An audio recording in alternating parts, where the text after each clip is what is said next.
नमस्कार मित्रांनो, सुस्वागतम. घरोघरी मातीच्या चुली या मालिकेच्या आजच्या भागामध्ये आता नानांना जेव्हा जानकी कोर्टात घेऊन येते तेव्हा नानांच्या पायात आता उभं राहायला अगदी प्राण नसतात. नाना जेव्हा उभं राहायला जातात तेव्हा मात्र आता जानकी त्यांना धरते, कारण नानांचा तोल जात असतो. नानांना व्यवस्थित उभं राहता येत नाही, कारण त्या गुंडांनी नानांना खूप त्रास दिलेला असतो. तेव्हा आता जानकी नानांना धरते. तर आता जज साहेब म्हणत असतात की हे बघा नानासाहेब रणदिवे, जर तुम्हाला उभं राहून बोलता येत नसेल तर तुम्ही खाली बसा आणि व्यवस्थित अगदी स्वतःला शांत करून. तेव्हा आता सौमित्रा आणि जानकी नानांच्या हाताला धरून त्यांना खाली बसवते. तर जज साहेब आता म्हणतात की हे बघा नानासाहेब रणदिवे, अहो तुम्ही तर जिवंत आहात का? इथे तर तुमच्या मरणाची ही केस म्हणजे तुमच्या खुनाची केस सुरू आहे. आणि नानासाहेब रणदिवे तुम्ही कुठे होता? तर ऐश्वर्या आणि सयाजीराव यांच्या तर पायाखालची जमीन सरकलेली असते, कारण नाना इथे आलाच कसा याचे टेन्शन त्यांच्या मनामध्ये असते. तेव्हा आता नानांना बोलण्यासाठी सुद्धा त्रास होत असतो, कारण ह्या गुंडांनी त्यांना खूप त्रास दिलेला असतो.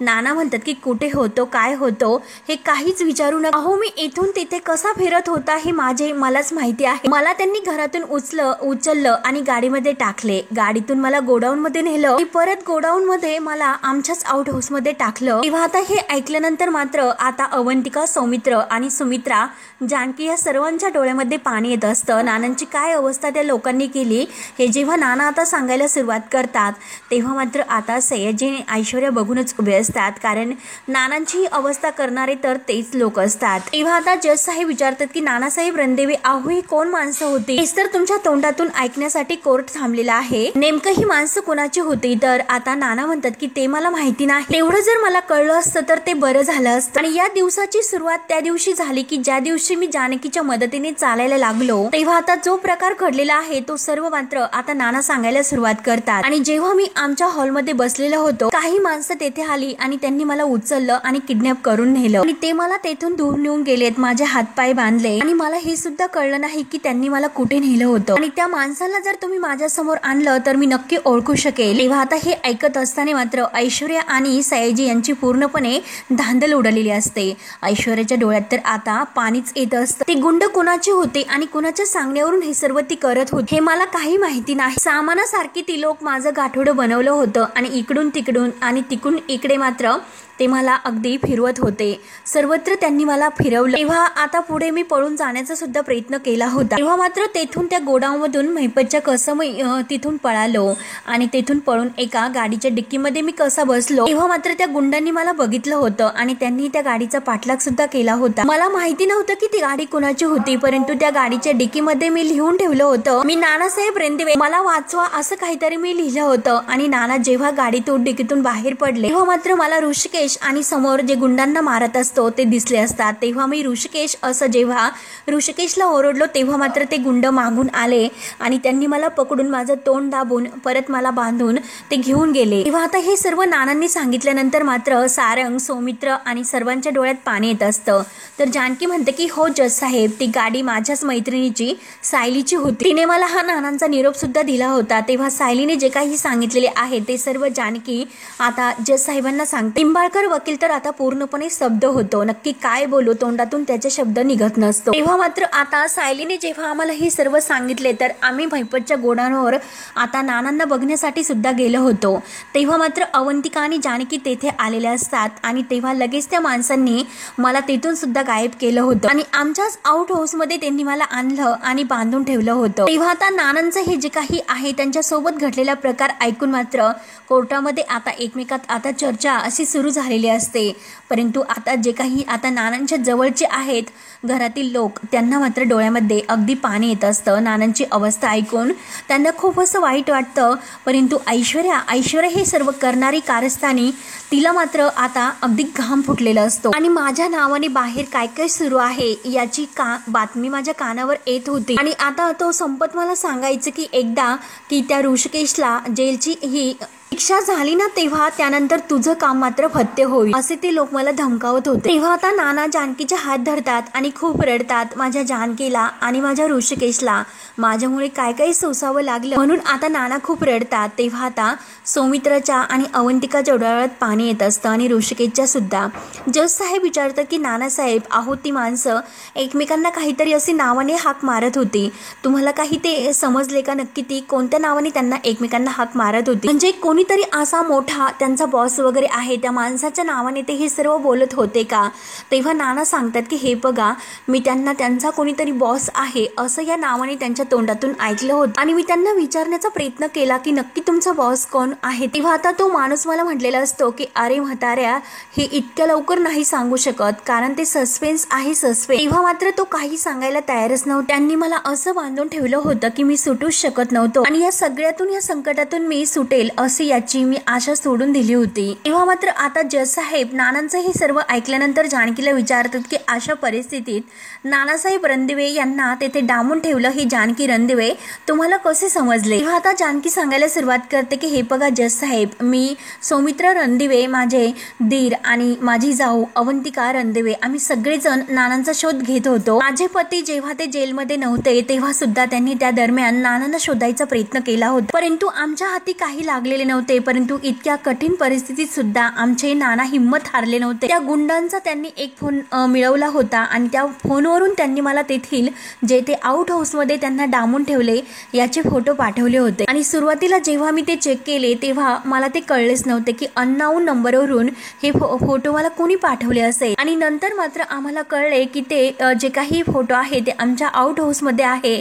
तेव्हा जानकी तेव्हा जे काही घडलेलं आहे तेव्हा सर्व जज साहेबांना आता ती कहाणी सांगते। तेव्हा आता गुलाबदादा आणि मी बराच विचार केला आणि नंतर माझ्या लक्षात आले की हे फोटो आउट हाऊस मधील आहे आणि त्यानंतर मी गुलाबदादा आम्ही दोघेही नानांना शोधण्यासाठी आमच्या आउट हाऊस मध्ये गेलो होतो। तेथे मात्र आम्हाला काही मिळालं नव्हतं परंतु जेव्हा मी कोर्टात आले तेव्हा गुलाबदादांना सर्व शोधण्यासाठी मी सांगितले होते आणि गुलाबदादांनी लगेच आता मी कोर्टात असताना मला फोन करून सांगितले की वहिनी तुमचा अंदाज एकदम खरा ठरला कारण आउट हाऊस मध्ये त्यांनी एका माणसाला मागच्या दाराने जाताना बघितलं होतं। तेव्हा मात्र आता मी कोर्टातून जेव्हा तेथे गेले आणि तेव्हा गुलाबदादांना लागलेले होते त्यांच्या डोक्यात त्या माणसाने काठीचा वार केला होता आणि मग मी आतमध्ये जाऊन मात्र त्या माणसाची चांगली आता मारपीट त्याला केली आणि आमच्या नानांना येथे सोडावून घेऊन आले। नाना तेव्हा त्या पोत्यामध्ये होते त्या माणसाने नानांना पोत्यामध्ये बांधून ठेवले होते। तेव्हा मात्र गुलाबदादा गावातील सर्व काही शेतकरी मित्र घेऊन आलेले असतात आणि ते सुद्धा आम्हाला नानांना बाहेर काढण्यासाठी मदत करतात। तेव्हा मात्र आता जो संपत आहे तर त्याला शुद्ध आलेले असते आणि तो तेथून पळण्याचा प्रयत्न करतो।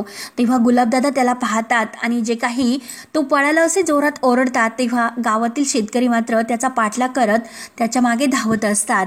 तोपर्यंत जानकी आणि गुलाबदादा नानांना सुखरूप बाहेर काढतात। जानकी घाईने नानांना पाणी प्यायला देते आणि तिला इतका आनंद होतो ती नानांना म्हणते की नाना तुम्ही सापडलात, मला पूर्ण खात्री होते की तुम्हाला काही झालेलं नव्हतं। तेव्हा आता नाना सुद्धा खूप रडत असतात। जानकी आता नानांची माफी मागते की मला माफ करा तुमच्यापर्यंत पोहोचण्यासाठी खरंच मला खूप वेळ लागला। नाना सुद्धा म्हणतात की हो तुला वेळ लागला परंतु उशीर होण्याच्या आत तू जानकी येथे आली। जानकी मला पूर्ण खात्री होती तुझ्यावरच माझा विश्वास होता की तूच मला नक्की या गुंडांच्या तावडीतून सोडवशील। तेव्हा आता जानकी रडत नानांना सांगते की नाना तुम्ही गायब झाल्यानंतर खूप काही असं घडून गेलं, आपल्या कुटुंबावर खूप मोठं असं संकट आलं आणि नाना तुम्ही आता सापडला त्यामुळे सगळं काही दूर होईल। तेव्हा नाना म्हणलेले असतात की जानकी माझ्या ऋषिकेशला माझ्या खुनाच्या आरोपाखाली अटक झालेली आहे ना? तेव्हा जानकी म्हणते की हो नाना, त्यामुळे मला कोर्टामध्ये जायलाच पाहिजे म्हणून नाना आणि जानकी सगळेजण आता कोर्टामध्ये निघून आलेले असतात। आता हे सर्व घडलेले जानकी जज साहेबांना सांगते आणि जज साहेबांसमोर हात जोडते। जज साहेब मी तुम्हाला खरं सांगते कारण देवी आईने माझा विश्वास खरा ठरवला। इतक्या दिवसातून मला माझे नाना सापडले। एका अनाथ मुलीला जेव्हा तिचे आई वडील नसतात, तिचे माहेर नसतं, तेव्हा मात्र तिला तिच्या सासऱ्यामध्ये तिला तिचे वडील मिळतात। तेव्हा फक्त ते तिचे वडील नसतात तर तिच्यासाठी ते देव असतात। तर जानकीचं हे बोलणं ऐकून मात्र अंगाला काटा येण्यासारखं होतं। सर्व कोर्ट हादरून निघतं। जज साहेबांच्या डोळ्यात सुद्धा आता जानकीची ही करुण कहाणी ऐकून पाणी येते। अहो जज साहेब कोणीतरी माझा देव चोरला, मग मी कशी शांत बसू? मला माहिती होतं, मला पूर्ण खात्री होती की माझा पूर्ण विश्वास होता की माझे नाना जिवंत आहेत म्हणून मी सगळ्यांना अगदी माझ्या परीने सांगण्याचा प्रयत्न केला नाना जिवंत आहेत। शेवटी मला पुरावा मिळाला, देवी आईच्या आशीर्वादाने मला माझे नाना मिळाले, माझे नाना सुद्धा जिवंत आहेत आणि जज साहेब आता ते सगळ्यांच्या समोर आहे। तेव्हा अख्ख्या कोर्टाच्या डोळ्यात ते तेथे पाणी येत असतं, परंतु आता सारंग आणि जे काही अगदी ऐश्वर्या असतात तर ते खाली मान घालून उभे असतात. ऐश्वर्याने मात्र हे जे कृत्य केलेलं आहे तर तिला अगदी पश्चाताप येत असतो. तिला आता याची भीती असते की जर नानांनी तिचं नाव कोर्टासमोर घेतलं तर अवघड होईल. तेव्हा आता जज साहेब सुद्धा जानकीचं कौतुक करतात आणि म्हणतात की खरंच ज्या घरामध्ये तुमच्यासारखी सून आणि सासू सासऱ्यांना आई वडील मानणारी मुलगी असेल त्या घरामध्ये आनंदही आनंद असेल हे नक्कीच. तर मित्रांनो, आजचा जो भाग आहे तो अगदी अंगाला शहारे येण्यासारखा आहे. जानकीने जे काही आज करून दाखवलेले असते तर अख्ख्या कोर्टाने जानकीचं अगदी कौतुक केलेलं असतं. तेव्हा आता जज साहेब सुद्धा या घरोघरीची कहाणी सांगतात. घरोघरी मातीच्या चुली असण्यापेक्षा घराघरात मात्र जानकीसारखी मुलगी किंवा सून असावी. या घरांना मात्र जानकीसारख्या सुनेची गरज आहे, ज्या विश्वासाच्या आणि प्रेमाच्या धाग्याने आपल्या पूर्ण कुटुंबाला जोडून ठेवते. आणि मिसेस जानकी रणदिवे तुमच्या विश्वासाने आणि तुमच्या हिमतेने नानासाहेब रणदिवे यांचा जीव वाचवला. आता जानकी आपल्या डोळ्यातील पाणी पुसते. नानांना सुद्धा खूप आनंद होतो. तेव्हा जज साहेब नानासाहेबांना विचारतात की मी तुम्हाला आता शेवटचा प्रश्न विचारतो. नानासाहेब म्हणतात की हो विचारा. जज साहेब म्हणतात की वारंवार या कोर्टामध्ये त्याच्याबद्दलच बोललं जातं. त्यापेक्षा प्रश्नाचं उत्तर आहे तर ते तुमच्यापेक्षा बेटर कोण देऊ शकेल बरं, त्यामुळे त्या प्रश्नाचे उत्तर द्या. नानासाहेब रणदिवे, अहो तुम्हाला जिन्यावरून कोणी ढकललं होतं? तेव्हा आता सर्वांना या प्रश्नाच्या उत्तराची खूप असे वाट बघून असतात. सर्वजण आता हे नानासाहेब रणदिवे ह्या प्रश्नाचं उत्तर देतील असं सर्वांना वाटत असतं. तेव्हा आता नाना उभे राहतात. नाना उभे राहिल्यानंतर मात्र आता जानकी त्यांना आधार देते. तर नाना आता ऐश्वर्याचं नाव घेतात. ऐश्वर्याचं नाव घेतल्यानंतर मात्र सारंगच्या पायाखालची जमीन आदरते आणि ऐश्वर्याचा चेहरा मात्र अगदी बघण्यासारखा होतो. तेव्हा आता सर्वजण ऐश्वर्याकडे बघतच असतात, परंतु नाना आता पुढे जे काही बोलतात ते अगदी धक्कादायक असतं. कारण नानांनी आता मुद्दाम सर्वांसमोर ऐश्वर्याचं सुद्धा नाव घेतलेलं नाही. तेव्हा लगेच आता नाना म्हणतात की एव्हा जानकी. तेव्हा मात्र आता लगेच जानकीला असं वाटतं की नाना असं का बोलतात. तेव्हा मात्र नाना आता पुढे म्हणतात की हे बघा, या दोघींपैकी मला कोणीही ढकलले नव्हते. तेव्हा आता ऋषिकेश जानकी विचार करतात की नाना असं का वागले असतील, त्यांनी ऐश्वर्याचं नाव का घेतलं नसेल. तेव्हा आता ह्या ऐश्वर्याच्या जीवात जीव येतो, कारण ती इतकी स्तब्ध झालेली असते, इतकी शॉक झालेली असते. तेव्हा आता नाना मुद्दाम कोर्टासमोर खोटं बोलतात की माझा पाय घसरला आणि मी शिडीवरून खाली पडलो. तेव्हा आता जानकी म्हणते की नाना, तर लगेच नाना म्हणतात की जानकी हे बघ, मी माननीय कोर्टाला जे काही सांगतो ते खरं आहे. तर जानकी म्हणते की नाना. तेव्हा नाना लगेच हात जोडतात. जानकी परत नानांना म्हणते की नाना. तर नाना म्हणतात की नाही, तेच खरं आहे. आणि आता मात्र जज साहेबांसमोर हात जोडून म्हणतात की माझ्यावर विश्वास ठेवा. नानांनी असं का केलं असेल, ऐश्वर्याचं नाव का घेतलं नसेल, असं मात्र आता सर्वांना एक प्रकारचा मोठा प्रश्न पडतो. जानकी आता ऋषिकेशकडे बघत असते. जानकी रागाने ऐश्वर्याकडे बघत असते. तर सौमित्र डोळ्यामध्ये पाणी आणत जज साहेबांना म्हणतो की बघितलंस का, मी तुम्हाला हेच सांगण्याचा प्रयत्न करत होतो. या सगळ्यामध्ये जानकी वहिनी आणि ऋषिकेश दादा यांचा काही एक संबंध नव्हता. मी माननीय कोर्टाला विनंती करतो की नानासाहेब रणदिवे यांच्या साक्षीनंतर निर्णयाचा फेर विचार करावा आणि ऋषिकेश रणदिवे यांची निर्दोष सुटका करावी. तेव्हा मात्र आता जज साहेब त्यांचा निर्णय सांगतात की स्टेट वर्सेस ऋषिकेश रणदिवे यांच्या केसने आज एक वेगळं वळण घेतलेलं आहे. आणि जे काही या केसमुळे एक वेगळं चित्र आता सर्वांच्या कोर्टासमोर उभं राहिलेलं आहे. त्यामुळे कोर्ट आपला निर्णय देण्याच्या अगोदर पोलीस यंत्रणा आणि व्यवस्था यांना काही मी प्रश्न विचारू इच्छितो. तेव्हा पाटील साहेब लगेच खाली मान घालतात. त्यांनी जे काही पुरावे दिले तर यामध्ये खूप मोठा एक घोळ आहे. मिळालेली जी काही बॉडी आहे तर ती नानासाहेब रणदिवे यांची नव्हती. तर जे रिपोर्ट होते ते नानासाहेब रणदिवे यांचे कसे असू शकतात, मॅच झालेच कसे. नानासाहेब यांना किडनॅप करणारे कोण होते, त्यांनी असं का केलं आणि नक्की तो बॉस कोण होता आणि ऋषिकेश रणदिवे यांचे फिंगरप्रिंट्स कसे मॅच झाले. आणि ह्या सगळ्या प्रश्नाची उत्तरं लोक तुम्हाला विचारणार आहेत. आता हे जज साहेब, इन्स्पेक्टर साहेब पाटील यांना हे प्रश्न विचारत असतात. आणि मला सांगण्यामध्ये इतकं अपयश वाटतं, कारण नानासाहेब रणदिवे यांना शोधण्यामध्ये पोलीस यंत्रणा यांना ढळढळीत अपयश आलं. आणि जर एखाद्याच्या घरातील व्यक्ती हरवली तर तुमच्याकडे यायचं की नाही, असा मात्र एक मोठा प्रश्न लोकांना पडेल. एका मुलावर आपल्या वडिलांचा खून केल्याचा हे सर्व योग्य रीतीने नाही झाले. आणि आज जर नानासाहेब रणदिवे सापडले नसते तर आयुष्यभर ऋषिकेश रणदिवे न केलेल्या गुन्ह्याबद्दल हे ऋषिकेश रणदिवे तुरुंगामध्ये पडले असते. एका गुन्ह्यासाठी 100 आरोपी सुटले तरी चालतील आणि एका निर्दोष व्यक्तीला शिक्षा व्हायला नको. तेव्हा आता जो पवार आहे तर तो खाली मान घालून आता उभा असतो. साहेब आता त्यांना म्हणतात की या तत्वाचा मात्र तुम्हाला विसर पडलेला दिसतोय पोलीस म्हणूनच या सर्व चुकीच्या पुराव्याचा योग्य तपास करता मुळशी पोलिसांना हे आदेश देत आहे की त्यांनी व्यवस्थित तपास सुरू करावा आणि जो काही आता योग्य पुरावा मिळाला आहे तर त्या अभावी मात्र ऋषिकेश रणदिवे यांना कोर्ट निर्दोष सोडत आहे. शर्वरी तर धक्क्यानेच बघत असते. जे काही होते तिला एक धक्काच बसलेला असतो. त्यानंतर मात्र आता सर्वजण खूप रडत असतात. ऋषिकेश आता विटनेस बॉक्सवरती डोकं ठेवतो आणि खूप असा रडतो आणि सर्वजण कोर्ट आता जानकीसाठी टाळ्या वाजवतात. नाना आता कोर्टाचे आभार मानतात. सुमित्रा सुद्धा देवीआईला हात जोड. सयाजी आणि ऐश्वर्या आणि निंबाळकर मात्र खाली मान घालून उभे असतात. आता हे सारंग सुद्धा इतका रडून अगदी बघत असतो कारण त्याला सुद्धा आपले नाना सापडल्याचा खूप मोठा एक आनंद असतो. सर्व कोर्ट हे टाळ्या वाजून अगदी दणदण होत झालेलं असतं. तेव्हा जानकी आपल्या ऋषिकेश जवळ येते आणि खूप रडते. तर निंबाळकर वकील खाली मान घालून तेथून निघून जातो. तेव्हा ऋषिकेश धावतच आपल्या नानांजवळ येतो आणि नाना म्हणून नानांना घट्ट मिठी मारत दोघेही आता खूप असे रडतात. नाना आपल्या ऋषिकेशवरून प्रेमाचा हात फिरवतात. अगदी डोळे भरून आपल्या ऋषिकेशकडे बघत दोघेही आता अगदी खरंच एकमेकांना भेटतात आणि नक्की हे बाप लेकाचं जे नातं आहे ते बघून अंगाला काटा येण्यासारखं होतं या दोघांचं प्रेम बघून. आणि सयाजी मात्र अगदी खाली मान घालून तेथून निघून जातो. तेव्हा आता ऋषिकेश रडतच जानकीला मिठी मारतो. आता जानकी इतकी आनंद इतकी खुश झालेली असते आणि आता ही ऐश्वर्या सगळ्यांना एकत्र पाहून मात्र तिला काय करू, कुठे कोणत्या बिळात जाऊन लपू अशी तिची अवस्था झालेली असते.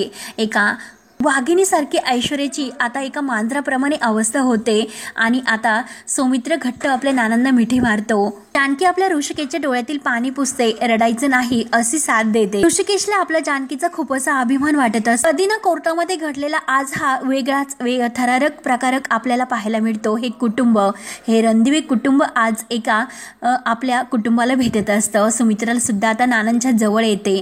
नानांना आता जानकी आणि सौमित्र उभे करतात. तेव्हा नाना घट्ट अशी मिठी आपल्या सुमित्राला मारतात आणि दोघेही खूप रडत आता आनंद अश्रू सगळ्यांच्या डोळ्यात येत असतं. सारंग सुद्धा आपल्या कुटुंबा जवळ धावत येतो आणि त्याला सुद्धा खूप आनंद होतो. जानकी आणि ऋषिकेश तर एकमेकांच्या मिठीत ठेवून रडत असतात. सौमित्र आणि अवंतिका सुद्धा आपल्या ह्या घराचं प्रेम, आपल्या घराला एकत्र, आपल्या नानांना जिवंत बघून एकमेकांना घट्ट मिठी मारतात आणि खूप रडतात. तेव्हा मात्र आता सुमित्रा आपल्या जानकीचं तोंड भरून कौतुक करते. एक माईचा स्पर्श तिच्या चेहऱ्यावरून फिरवते. आपल्या जानकीला खूप असा आनंद होतो. सारंग तर एकटा उरलेला असतो आणि तो आता बाजूला उभा राहून या सर्वांकडे बघत रडत असतो. तेव्हा आता सर्वजण नानांना घेऊन घरी निघतात. तेव्हा आता दारात आल्यानंतर नानांना व्यवस्थित आता लगेच नानांचं औक्षण करणार असते. सुमित्रा पुढे येते, नानांचं पाय धुते. तेव्हा आता ऋषिकेश आणि गुलाबदादा नानांना उठून उभे करतात. तेव्हा सुमित्रा त्यांच्यावरून भाकरी आणि तुकडा ओवाळून टाकते. छान प्रकारे नानांचं औक्षण केलं जातं. जानकी आपल्या हाताने नानांचं औक्षण करते. नाना आता डोळे भरून आपल्या जानकीकडे बघत असतात. त्यानंतर जानकी ऋषिकेशचं सुद्धा औक्षण करते. जानकीमुळे आज हे घर आनंदाने एकत्र आलेले असते आणि एकमेकांबरोबर अगदी खुश असते. तेव्हा आता ऋषिकेश आणि गुलाबदादा धरून नानांना आतमध्ये आणतात. एक एक पाऊल आतमध्ये टाकत असताना नानांना जो काही आनंद होत असेल तो सांगणं काही वेगळंच. तेव्हा जानकी ओवीला खुणावते नानांच्या पाया पडायला. ओवी लगेच नानांच्या पाया पडते, नानांना घट्ट मिठी मारते. तेव्हा मात्र सर्वजण आता नानांकडे बघत असतात. तर जानकी आता शर्वरीला समजावते. शर्वरीच्या डोळ्यात पाणी असतं. शर्वरीच्या खांद्यावर जेव्हा जानकी हात ठेवते तर शर्वरीला अगदी आता स्वतःचीच लाज वाटते कारण आपण जानकीवर किती आरोप केलेले आहे आणि ती खाली मान घालते. तेव्हा आता नाना रडत असतात. सर्वजण नानांजवळ बसलेले असतात. नाना म्हणतात की हे बघा, या घरामध्ये मी परत आलो, माझा जीव अगदी भांड्यात पडला. तेव्हा आता ऋषिकेश म्हणतो की नाना म्हणतात की मी तर आशा सोडली होती की परत या घरामध्ये मी येईल म्हणून, तुमच्यामध्ये असा परत बसेल असं कधीही मला आता वाटलंच नव्हतं. तेव्हा आता सुमित्रा म्हणते की अहो असं का बोलतात. तेव्हा नाना म्हणतात की सुमे, अगं काय सांगू, जेथे त्या लोकांनी मला डांबून ठेवलं होतं ना तेथून मी जिवंत बाहेर पडेल असं मला वाटलंच नव्हतं. तरी सुद्धा मला खात्री होती की माझी जानकी येईल आणि या संकटातून मला सोडेल आणि शेवटी तेच झालं की जानकीने माझं म्हणणं सार्थक केलं. तेव्हा जानकी म्हणते की नाना बास, आता माझं कौतुक पुरे झालं, तुम्ही घरी आलात ना, ते सगळ्यांसाठी खूप आनंदाची गोष्ट आहे. आणि नाना आज मी तुमच्या आवडीचं जेवण बनवणार आहे. तुम्हाला शेवग्याच्या शेंगाचं पिठलं आवडतं ना, ते मी करते आणि ऋषिकेशसाठी वांग्याचं भरीत करते, ज्वारीची भाकरी ठेचा सुद्धा करते. तेव्हा अवंतिका म्हणते की वहिनी बेस्ट वर का, आणि मी सुद्धा तुम्हाला मदत करेन. बाय द वे सगळ्यांना जेवणानंतर माझ्याकडून मँगो फालुदा म्हणजे मी ऑर्डर करणार आहे. तर ओवी म्हणते की मँगो फालुदा मला तर खूप आवडतो। तेव्हा आता गुलाबदादा म्हणतात की अरे वा, आज तर खूप भारी बेत आहे घरी, आणि मी एक काम करतो, मी सगुणाला फोन करतो आणि सांगतो की मी घरी जेवायला येतच नाही म्हणून। तेव्हा जानकी म्हणते की अजिबात नाही, तुम्ही तिलाच इकडे येण्यासाठी सांग। तेव्हा आता गुलाबदादा म्हणतात की चालतंय की, परंतु शर्वरी मात्र आता रडत असते, अगदी खाली मान घालून, कारण तिला बोलण्याला कोणताही आता एक असा शब्द राहतच नसतो। तेव्हा सुमित्रा नानांना म्हणते की तुम्ही दमले असतान, जरा खोलीत जाऊन विश्रांती घेता का? तेव्हा जानकी सुद्धा म्हणते की हो नाना। तेव्हा नाना उठतात, सर्वजण नानांना सावकाश असं म्हणतात। तर आता ओवी म्हणते की नाना आजोबा, अहो तुमचा चष्मा। तर लगेच आता चष्मा म्हटल्यानंतर नाना लगेच आपल्या ओवीचा छान पापा घेतात आणि गोड पापा घेतल्यानंतर ते ओवीला मिठीत घेतात। तेव्हा मात्र आता नाना आतमध्ये गेल्यानंतर जानकी आपला पदर कमरेला खोचते। गुलाबदादांना म्हणते की काही शेवग्याच्या शेंगा मी ओट्यावर काढून ठेवलेल्या आहे, त्याची साल मला काढून द्या। आणि तेवढ्यात आता हे जे काही ऐश्वर्या आणि सारंग आहे तर ते दारात येतात। जानकी आता गुलाबदादांना वांगे गॅसवर भाजायला ठेवायला सांगते, भाजून जरा भरीत चांगलं होईल, आल्यानंतर मी सगळं काही करते। तेव्हा आता जानकी अवंतिकाला विचारते की सौमित्र भाऊजी कुठे आहे? तर सारंग मात्र आपलं हे हस्तक येतं, कुटुंब बघून त्याचा चेहरा मात्र खुलतो, परंतु ऐश्वर्याच्या चेहऱ्यावर 12 वाजतात। तर अवंतिका जानकीला सांगत असते की वहिनी, पोलीस स्टेशनला गेलेला आहे, कारण बऱ्याच अशा फॉर्मॅलिटीज आहेत, प्रोसिजर त्या सगळ्या काही तो करूनच येईल। आणि बरं वहिनी सांगा बरं, आता मी तुम्हाला काय मदत करू? तेव्हा जानकी म्हणते की काहीही नको, तू फक्त आराम कर, कारण गेल्या काही दिवसापासून ह्या केसमुळे तुझी खूप दगदग झालेली आहे, आणि काही लागलं तर मी नक्की तुला हाक मारेल। परंतु अवंतिका म्हणते की वहिनी अहो करते ना। तर लगेच जानकी म्हणते की नाही तू आराम कर। अवंतिका म्हणते की वहिनी अहो तुम्ही पण। तेव्हा ऋषिकेश जानकी जवळ येतो आणि जानकी असं म्हणून तो काहीतरी बोलायला लागतो। तेव्हा लगेच जानकी म्हणते की ऋषिकेश थांबा, मी रूम मध्ये आल्यानंतर अगोदर देवासमोर दही आणि साखर ठेवते, मग आपण बोलूयात। म्हणून आता ऋषिकेश आत जातो, जानकी देवघरात जाते, परंतु आता सारंग आणि ऐश्वर्या दरवाजातच उभे असतात। सारंग ऐश्वर्या असं म्हणतो, परंतु ऐश्वर्या काही एक शब्द न बोलता डायरेक्ट आतमध्ये निघून जाते। तेव्हा जानकी देवघरात आल्यानंतर देवाला हात जोडते आणि देवाला हात जोडून आज मात्र विश्वास खरा ठरला, तुझ्यामुळे आज आम्ही एकत्र आलो आणि तुझी कृपा अशीच आमच्यावर कायम सदैव राहून, तुझ्यामुळे आमचे नाना आज सापडलेत आणि माझ्या नवऱ्याचा कलंक आज दूर झाला, त्यामुळे देवा अशीच कृपा आमच्यावर राहून दे। आज खूप दिवसातून आमच्या घरावर हे सुख आलं, ते सुख आणि तो आनंद कायम असाच राहून दे। आणि तेवढ्यात मात्र सुमित्रा दाराशी आलेली असते। सुमित्रा मात्र जानकीची देवाकडील प्रार्थना ऐकते आणि तिला खूप आनंद होतो। तेव्हा आता जानकी सुमित्राला पाहते आणि म्हणते की आई अहो आत्ताच दिवा लावलेला आहे, या तुम्ही आणि देवाला नमस्कार करा। तेव्हा आता सुमित्रा मात्र जानकीच्या पाया पडायला लागते। तर आता जानकी बाजूला होते। जानकी म्हणते की आई अहो काय करतात? तर जानकी म्हणते अहो आई असं कसं?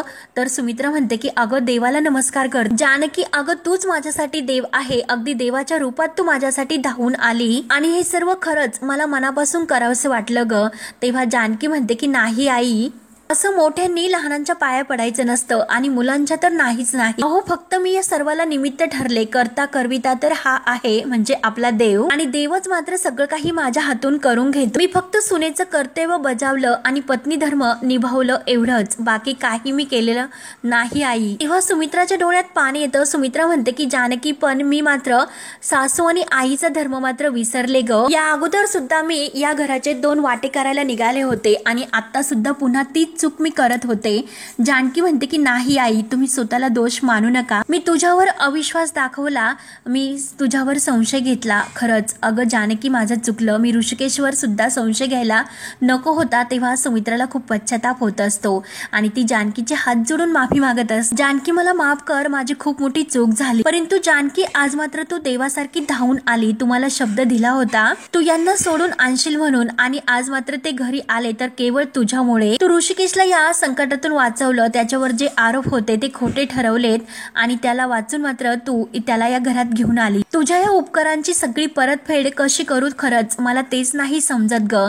तेव्हा आता जानकी म्हणते की आई कसली उपकार, कसली परतफेड? अहो आई हे जे काही केलं ना ते केवळ माझ्या घरासाठी केले, आणि आई यात तुमची चूक काही नाही, तुम्ही असं का करता? एक माणूस म्हणून कदाचित मला सुद्धा असंच वाटलं असतं, माझा सुद्धा आई गैरसमज झाला असता, पण ह्या सगळ्यामध्ये आई अहो चांगलं काय घडलं काही माहिती आहे का तुम्हाला तुमची चूक लक्षात आली आणि हे बघा गैरसमज तर दूर होणारच होता. सत्याचा विजय झाला. त्यामुळे आई तुम्ही असं अजिबात रडायचं नाही. आता फक्त हसायचं, आनंदी राहायचं. आई कोणतंही टेन्शन घ्यायचं नाही. तेव्हा सुमित्रा अगदी खुश होते आणि जानकीला म्हणते की खरंच रणदिव्यांच्या घरामध्ये आज इतक्या दिवसातून ही सुखाची पावलं उमटली. तेव्हा जानकी म्हणते की आता ही पावलं कायम अशीच राहणार आहे. आपल्या घरात कायम सुखच असेल. कुणाचीही दृष्ट आपल्या संसाराला आता नाही लागणार. तेव्हा आता जानकी आणि सुमित्रा दोघेही आता देवाला अगदी डोळे झाकून नमस्कार करतात. तर जानकी तिची मनोभावना प्रार्थना बघून मात्र सुमित्रा अगदी तोंड भरून कौतुकाने आपल्या जानकीकडे बघत असते. आपल्या जानकीचं सुमित्राला खूप असं कौतुक वाटत असतं आणि आनंदाने ती डोळे भरून आपल्या जानकीला पाहते. तेव्हा आता मित्रांनो आता घरोघरी या मातीच्या चुली मालिकेतील आता या रणदिव्यांच्या घरामध्ये आता एक आनंदीही आनंद झालेला असतो. नानाही घरी सुखरूप आलेले असतात आणि आपला ऋषिकेश सुद्धा आता त्या आरोपाखाली जो काही त्याला शिक्षा होणार असते तो सुद्धा निर्दोष सुटलेला असतो. तेव्हा आता सुमित्राचे डोळे अगदी आनंदाने भरून येतात. शेवटी देवाने आता जानकीची एक खूप मोठी मदत केलेली असते. सत्यापर्यंत पोहोचून जानकीला मात्र न्याय दिलेला असतो आणि जी काही पापी ऐश्वर्या आहे ती मात्र आपल्या मध्ये आता तोंड दडून बसलेली असते. कुणाशी काय बोलू आणि कुणाशी काय नाही अशी तिची अवस्था आता झालेली असते.